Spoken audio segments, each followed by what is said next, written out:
what we talk about in the seven areas of stopping sabotage is it starts with your internal family, right? So the number one thing in terms of building margin of safety is in the household.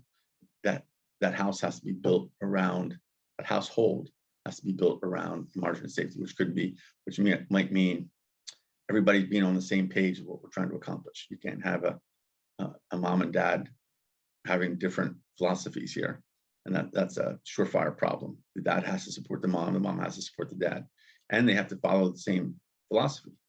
We as a group believe in that what's called the TBRI, which is the trauma-based relational intervention, and I mentioned that a few times previously, and that's the relationship-based concept. But one is in the household, everybody has to be on board with the same concept. Secondly, we need to take as many of the distractions, so many of the distractions away, whether it's electronics and whether it's lots of games, whether it's TV, as much as possible until the child can just have a calmer, less calmer, less environmentally inconsistent way at home. So they can play with their toys and they can read a book, and mom and dad are calm and developing relationships, and they have a specific time for bed and specific time for dinner, and they don't get yelled at for when they're acting out, and they're getting their hugs, and that over time is step one.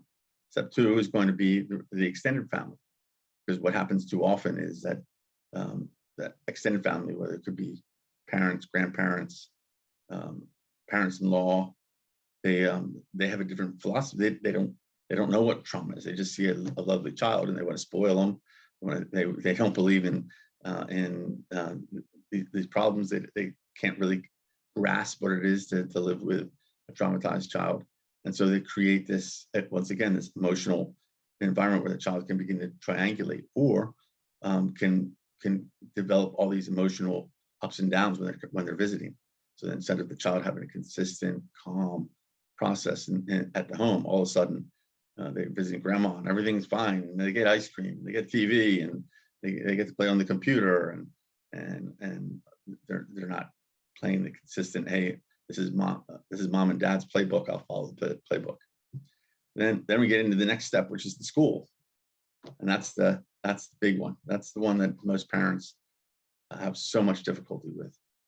The child goes off to school and they have an unsupervised bus ride, and then from the bus ride at school, usually we're talking about elementary or middle school kids, and they're going to have a difficult time around their peers, and too many times that's not consistent, it's not calm, it's not and it's not trauma proactive, because schools don't know how to do it. They do everything by the carrot and stick approach, and they you get, all of a sudden a child acts out, or a child trips another kid, or just acts out or screams or sings, and all of a sudden they're getting yelled at, or they're being put in line, or they're told to be sitting on a bench.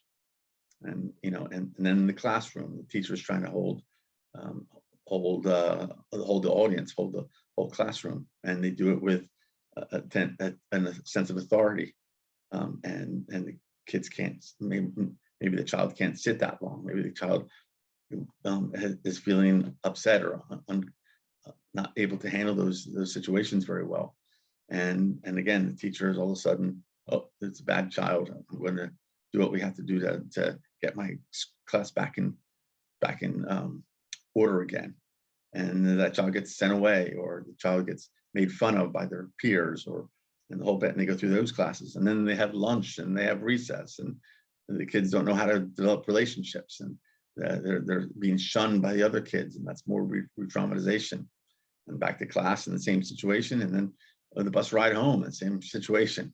So and then when they get home and people wonder why kids aren't improving, they've just gone through 8 hours of pure inconsistent, traumatizing situation for the child. That's very difficult for them. So that's there. The next step is what we call the social and the church areas. The social meaning they could be on a soccer team, they could be on glee club or choir or other organizations they belong to. And once again, these too often in our society we're built around order, and our kids don't know how to be just quiet and stay to themselves. And all of a sudden the reaction is because these instructors are not trauma trained, they get yelled at, they get put aside, they get shunned by their fellow students and whatnot in those organizations.